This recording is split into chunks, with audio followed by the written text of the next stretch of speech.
আসসালামু আলাইকুম।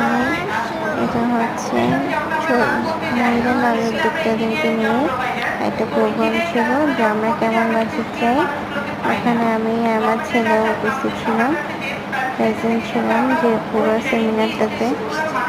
দেন হচ্ছে বাজেট প্রজ্ঞাপন জারি, একজন ক্ষুদ্র উদ্যোক্তা কীভাবে বাজেট, তার ট্রেড লাইসেন্স নেবে, ট্রেড লাইসেন্স অনুযায়ী কীভাবে সে ট্যাক্স দিবে, এগুলো সবগুলো নিয়ে এই প্রোগ্রামে আলোচনা করা হয়েছিল।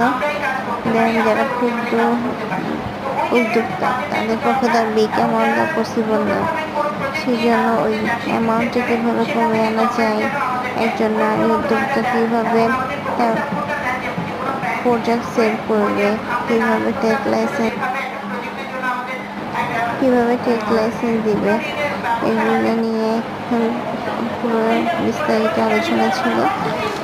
দেন হচ্ছে বিশেষ অতিথিরাও বক্তব্য রেখেছে, যারা হচ্ছে নারী উদ্যোক্তা ছিল তারাও কিছু বক্তব্য রেখেছে, তারা কীরকম বাজেট চাই এটা নিয়ে। তো আশা করি আপনাদের কাছে ভালো লাগবে। আমি আর আমার ছেলেও ছিলাম ওই প্রোগ্রামে। দয়া করবেন আপনারা সবাই। আল্লাহ হাফেজ।